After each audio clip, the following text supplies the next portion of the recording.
ഇത് Mass Motors ഇതാണ് ഹീറോൻ്റെ മാസ്റ്റർ വണ്ടി സ്റ്റാർട്ടിങ് കംപ്ലൈൻ്റ് ആയിട്ട് വന്നിരുന്ന കേട്ടോ. സ്റ്റാർട്ടിങ് കംപ്ലൈൻ്റ് ആണ്. അതേപോലെ തന്നെ എഞ്ചിൻ ഓയിൽ മാറ്റാനുണ്ട്, ബാറ്ററി സെൽഫ് എടുക്കണ്ടായില്ല, ബാറ്ററി ചാർജിങ് കംപ്ലൈൻറ്റ് ഉണ്ടായിരുന്നു. ഇത്രയും കേസാണ് മെയിനായിട്ട് വന്നതാണ് കേട്ടോ. അപ്പോൾ സ്റ്റാർട്ടിങ് കംപ്ലൈൻറ്റ് നമ്മൾ ചെക്ക് ചെയ്യുന്ന സമയത്ത് നമുക്ക് ഈ പ്ലഗിലേക്ക് വരുന്ന കറണ്ട് കറക്റ്റായിട്ട് പവർ കിട്ടുന്നില്ല. അതിന് രണ്ട് കാരണങ്ങളാണ്.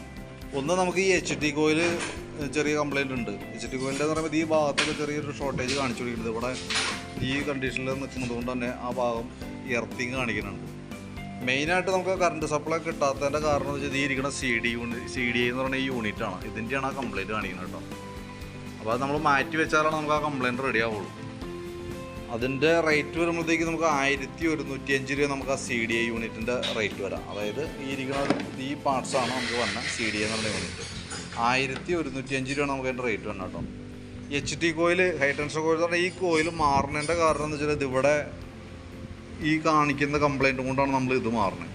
കാരണക്കാരൻ ഇതാണെങ്കിലും ഇതും കൂടി മാറ്റിയിട്ടില്ലെങ്കിൽ എന്താ പറ്റുകയെന്ന് വെച്ചാൽ നമുക്ക് ഓൾറെഡി ചെറിയൊരു ഷോർട്ടിങ് കാണിക്കുന്നുണ്ട്. എപ്പോഴെങ്കിലും നമ്മൾ വെള്ളത്തിൽക്കൂടെ വണ്ടി ഓടുന്ന സമയത്തായാലും ഈ ഭാഗത്തേക്ക് വെള്ളത്തിൻ്റെ അംശം ഒരു നനവ് വന്നാൽ പോലും ഷോർട്ടിങ് കാണിക്കും, വണ്ടി കംപ്ലൈൻറ്റിലേക്ക് പോകും.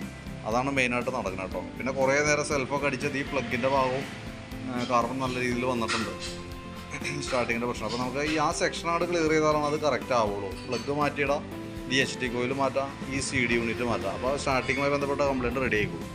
ബാറ്ററി നമുക്കിത് ഇരിക്കുന്ന ബാറ്ററി 2024 മോഡൽ ആമറോണിൻ്റെ ബാറ്ററിയാണ്. അത് ഞാൻ ഫുൾ ചാർജ് ചെയ്തിട്ട് കയറ്റി വെച്ചിട്ടുണ്ട്.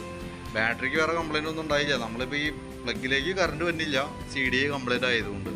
അപ്പോൾ നമ്മൾ ഫുൾ ടൈം സെൽഫ് അടിച്ചുകൊണ്ടിരുന്ന് അങ്ങനെ ചാർജ് ഇറങ്ങി പോയതാണ് കേട്ടോ. അപ്പോൾ ഇത് ക്ലിയർ ചെയ്ത് കഴിഞ്ഞാൽ ആ ഭാഗം റെഡി ആയിക്കോളും. അതേപോലെ തന്നെ എഞ്ചിൻ ഓയിൽ മാറ്റാൻ പറഞ്ഞിട്ട് അപ്പോൾ ഓയിലും കൂടി കൂട്ടത്തിൽ നമ്മൾ മാറ്റി വിടണം. കോയിൽ അസംബ്ലി വരുമ്പോഴത്തേക്ക് നമുക്ക് 274 രൂപയാണ് കോയിലിൻ്റെ തന്നെ കേട്ടോ. ഈ HT കോയിൽ വരാം. പിന്നെ പ്ലഗിന് 135 രൂപ റേഞ്ച് അങ്ങോട്ട് പ്ലഗ് വരും, എഞ്ചിൻ ഓയിൽ വരും. അപ്പോൾ ഞാൻ അതിൻ്റെ ഏകദേശം ഒരു എസ്റ്റിമേറ്റ് നോക്കിയിട്ടേ അതിൻ്റെ ഡീറ്റെയിൽസ് വാട്സാപ്പിലേക്ക് ഒന്ന് സെൻഡ് ചെയ്തിട്ടേക്കാം.